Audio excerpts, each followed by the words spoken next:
My name is Amanda Trimillos, and I defended my dissertation in May of 2018. So Dr. Trimillos for just over a little over a year now, and I'm still all excited and reeling in being finished. Dr. Strike wanted me to start with where I am, and I'm actually in Germany right now. So my husband is in the military. I'm a military spouse of just over 20 years, and so we're stationed in Germany, and we've been here just going on 3 years at this point. And so a good portion of my doctorate was done overseas. And so I'll talk a little bit about that journey, because I'm sure not many people start their doctorate stateside and finish their doctorate overseas. So I'm a military spouse, and as a profession, I help run a program, a graduate program for teachers who are going through the National Board for Professional Teaching Standards certification. And so we help them through certification and at the same time take them through a graduate degree. And so I'm one of the advisors that watches over that program for a university, and I help build their courses and teach their courses. And so that's kind of I always say that's my career path, but my passion is military connected students. And so I'm a published author. I wrote a book for teachers and for parents on how to support military connected students. And I don't recommend this, but I actually authored the book at the same time that I was writing my dissertation. That is not a good idea. But I kept thinking that the classes for my doctorate, I would be doing the classes, I would be writing for my dissertation, and when I was on a break from doing that, and maybe when Dr. Strike was my chair, so maybe when she had my dissertation, I would be writing for the book, and inevitably she would send me back edits at the same time that my publisher sent me back edits, and they would both give me a timeline, and it was inevitably within 2 days of each other. So I was constantly writing both at the same time, and it was not fun. So I'm glad that they're both done. So what I've learned, just even being as a military spouse, but also going through the doctorate program, is life happens. And you all really want to watch, I learned that I really want to watch the way I pace myself, because life happens, and at any moment my husband could get orders to move and I would have to drop a class, or he would get orders to move and I would have to change the entire subject for my dissertation. And so I've learned life happens, but I learned that also through the people my cohort, the people who were in my class, some of them also ended up moving, not related to the military. Some of them had babies. Some of them suddenly their job changed, and they were at high school and now they're at an elementary school. And so the way that they were focusing and the way that they were directing, life changes and life happens, and it's being able to roll with that, but at the same time, how do I plan for that? When I started my dissertation, or when I started, way even before the dissertation, when I started taking classes, I was a little put off when I received the list of courses that I needed to take even before I could start my dissertation. And I kind of thought, I'm an adult. I do this for a living. For what I ended up writing on, I was already doing research. I was already the expert in my field in this, so can't I just jump straight in and do my dissertation? And my university pulled me back and said, no, you have to go through these courses. And when I first started, I was a little disgruntled about that. But as I got into the classes, I'm so glad I had to take those classes, because one, they focused me to look at, educational leadership is what my doctorate's in, so it slowed me down and it forced me to stop and look at what it is I was about to claim myself to be an expert in, what it was, as Dr. Trimillos, and my standing, I've been saying that I'm able to do. And I thought I knew how to do all of that, but I didn't necessarily have the theory and the background behind why I was doing something. Or in my mind, I had the theory, but I never actually put it into action. And the classes forced me to put theory and action together in a way I had never done before. And so, I had always mentored teachers. That's part of what I do. But when I took a class on how do you mentor a teacher, it slowed me down and forced me to stop and reflect and kind of realize why I was doing what it was I was doing. So I was really glad that I was forced to slow down, even though in my mind life happened, so I have to speed it up. The other thing that I was really, really pleased with is when I started getting closer to finishing, closer and closer to taking my comps, to starting the dissertation process, I could tell my instructors changed in their attitudes just a little bit, and that might be the wrong phrasing, but they started throwing out hints to me of, I'd write a paper and the response back to me would be, this would be a great dissertation topic. Or this is a hot topic right now, have you thought about this for a dissertation? And so it's kind of started changing a little bit of focusing me more. Or there was one class in both my qualitative and quantitative classes of focusing me on each week writing a question that I could write my dissertation on. And at the very beginning, the critical question that I thought my dissertation was going to be about was completely changed going through these classes, because I realized I was biting off more than I could chew. I was asking a great big question, and I still love the question that I wanted to pursue, but there was no possible way that I as an individual could actually pursue that question. I would have had to have already be working for a nonprofit or an organization or somewhere else where I would have a team, a whole committee working underneath my topic. And that's not where we're at as doctoral students. We're doing the research ourselves. And so each class started focusing my question to a smaller, more focused question, and Dr. Strike knows that I fought that a little bit, and I'd call her on the phone and say, I don't like the way that we're narrowing this down, and each of the class would just help me focus and narrow it a little bit more until I found the question that I could pursue in a bite-sized way, that it was manageable to me to complete it, and it was manageable to my committee to make sure that I was staying ethical and true to what it is my dissertation was supposed to be about. So all of those classes started off broad and wide, and then just continually narrowed me down until we all knew that I was ready to start and begin. I started off saying that I have a career path, which is supporting national board, teachers going through national board certification and teacher leadership. When I first started, when I was just about to go into my dissertation, I was actually working with the U.S. Department of Ed, helping them run their Teach to Lead programs, where we would build communities, and I was flying all over the states, helping teachers in different school districts build up plans, present plans, and make actionable changes in their school. So I had that, but I also, again, had my passion of military connected kids, and how do you support them as they move every 2 to 3 years, and their academics and their social struggles are really deep, and kids are, military kids are struggling. So that was my passion. And just before going in, I really didn't know which direction my dissertation was going to go. Do I follow my career path, or do I follow my passion? And the advice I was given was, go for and write about, do your dissertation on what you're passionate about.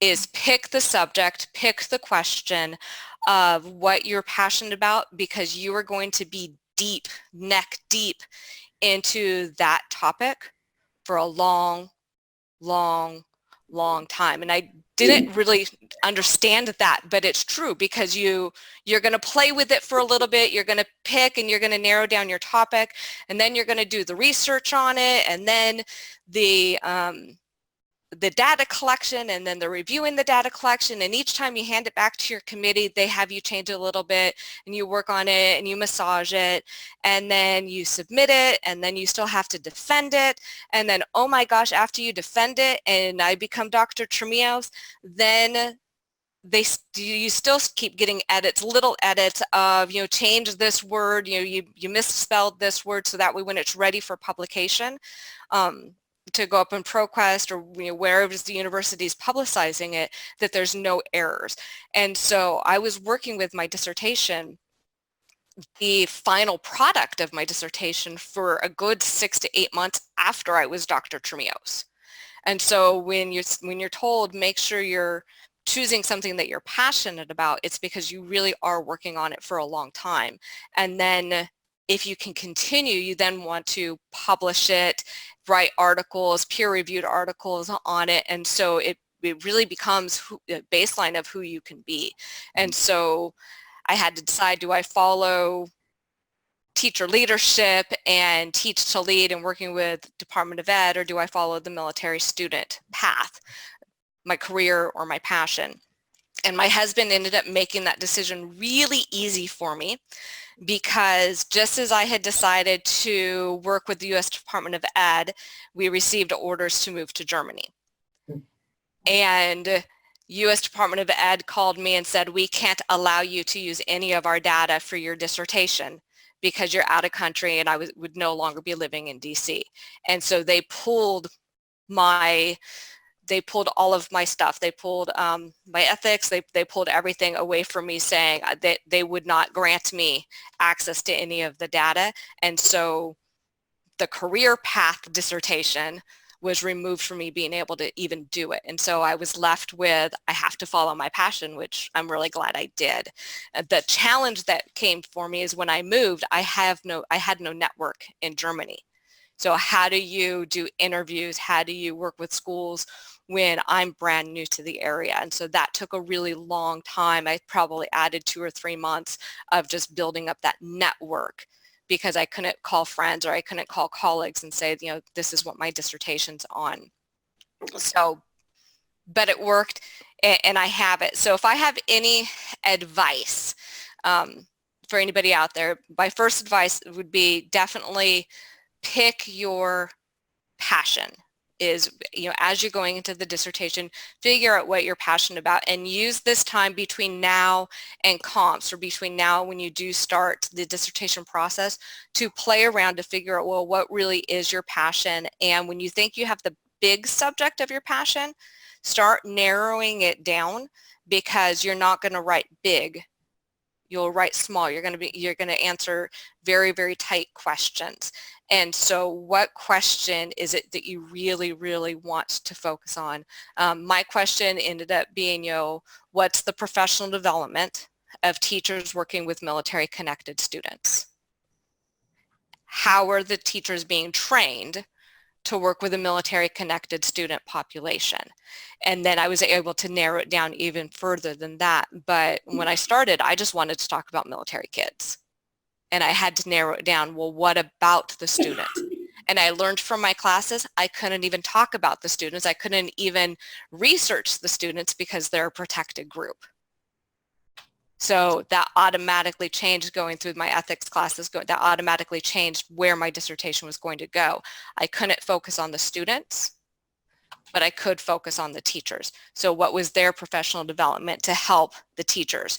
So first one, follow your passion. Second one is start thinking bite size. What can you handle in a few months? What type of data can you collect in a few months? Because the longest part of your writing is typically your literature review and your background information.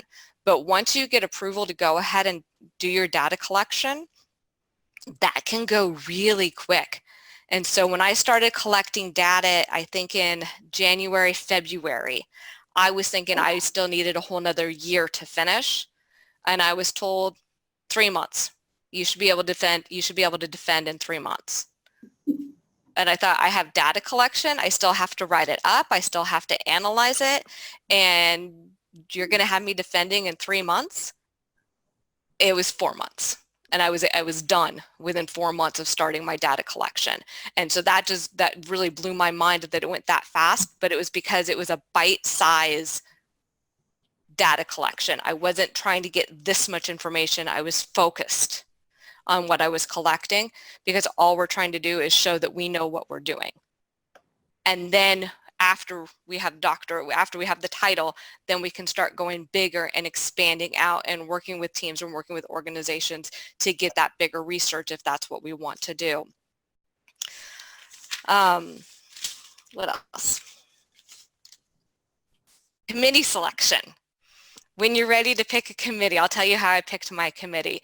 So when I was going through my doctorate, I was able to pick my chair, and I was able to choose my reader, and the university chose for me my methodologist. So based on the question, based on the type of research I was proposing, the university assigned my methodologist, but it was my choice on my chair and my reader. And you all, I can see, are doing class together, and you can physically see your instructors. All of my classes were online. I did everything virtually. So my instructors were anywhere in the US, and I was in Washington, D.C., and then I moved to Germany. And so I'd never had faces to names. I just knew how the instructors interacted with me on the online platform and with my classes, or with my papers. But Dr. Strike and I really hit it off, and I knew pretty close after. I think I had her for 3 classes, and after the first class I kind of knew this is the type of instructor that I want to work with me on my committee. And then she and I attended a conference together. She flew in, I flew in, and we ended up attending a conference together. And that's when I asked her, will you be my chair? Because I don't know what I'm doing. I don't know how to pick a committee when I'm this far away. But for my reader, I took a different route. I picked my chair because I was comfortable, and I knew that she would be honest with me and she would mentor me through. With my reader, I picked the instructor that was probably the most critical of my work. And I had one instructor who, it didn't matter what I submitted to her, she made me redo it. And it just got under my skin. But when I got to my dissertation, I thought, she's actually the person I want to be my reader. I want somebody to get under my skin. I would much rather somebody challenge me when I'm in an editing stage and when I'm in a forming stage than challenge me after I submit it and I publicize it and it's worldwide. I would rather somebody ask me those critical questions when I send them a draft, as opposed to on a public forum asking me those same questions of, well, Dr. Trimillos, why didn't you consider? And so I chose her very specifically because I knew that she wouldn't let me get away with anything. I had several instructors who I felt almost patted me on the head and said, oh, good job, that's a great paper. You know what you're doing, 2 thumbs up. She never did that for me. She always made me think and justify, and even when I justified, sometimes she'd accept my answer and sometimes she'd say, try again. And I liked that about her. But yeah, in my dissertation, she was the one who, when I submitted something, Dr. Strike would be like, yep, this looks good, go ahead. My methodologist would say, yep, this looks good, go ahead. And she'd say, try again. So, but it was great. And when I knew that I could get all 3 of them on board with what I was writing, then I knew that I had a valuable product. And that's what I wanted, was I wanted my dissertation to be a valuable product. And I wanted to make sure that at least one person kept that critical eye to keep me honest, to keep me focused. To give you an example, so I'm overseas.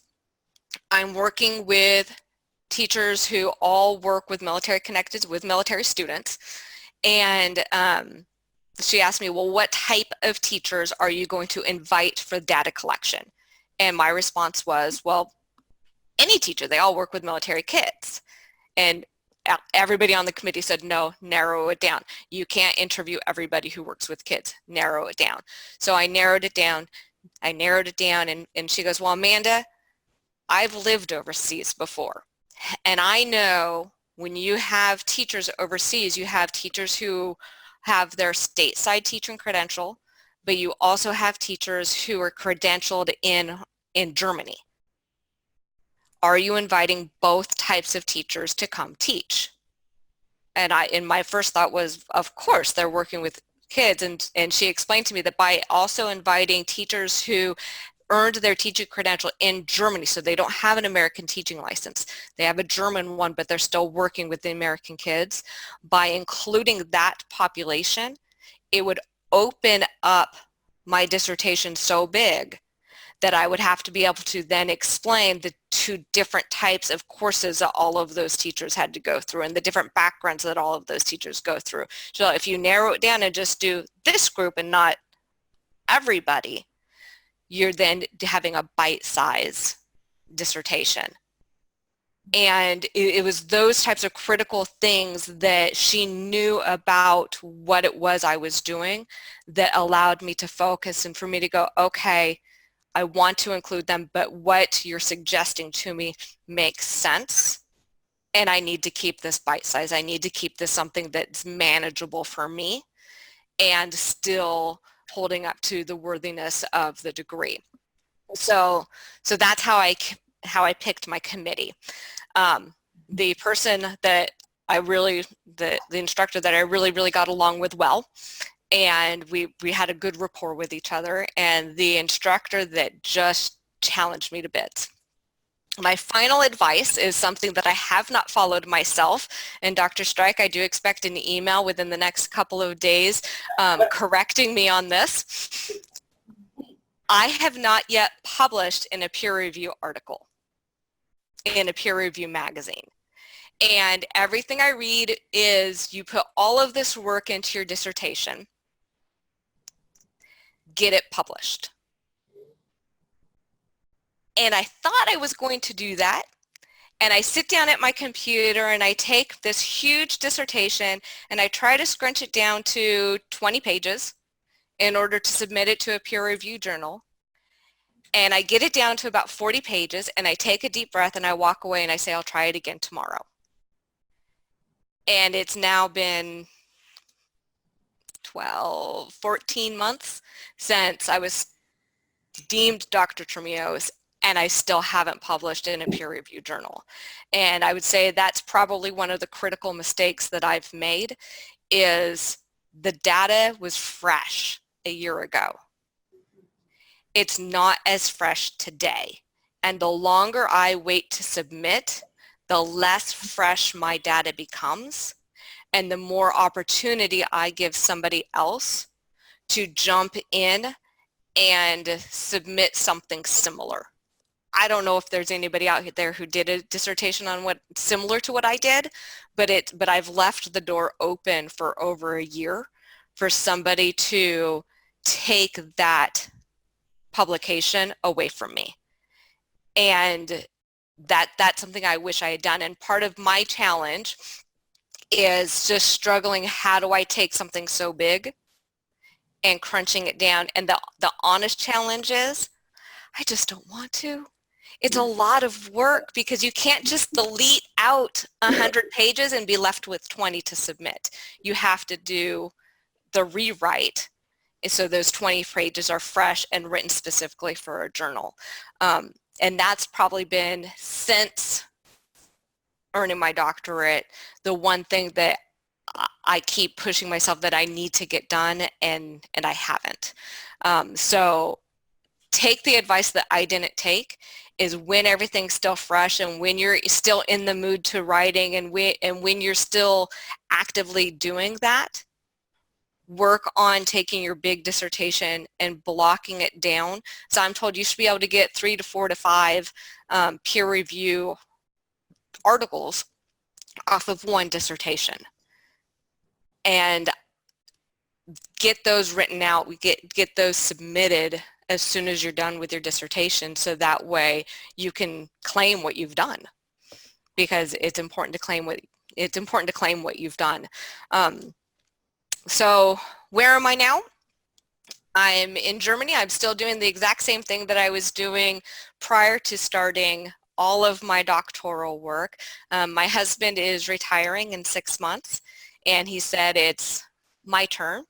So I am in the process of submitting applications for us to return to the States in January, and taking everything that I have from my doctoral work, from the book that I published, from working with universities and working with schools, pulling that all into a new and updated resume to start life over in 6 months, or maybe stay here if I can get a job working at the district office, running their professional development here and staying overseas and following my passion and making my passion my career choice of actually running the programs for teachers working with military connected kids.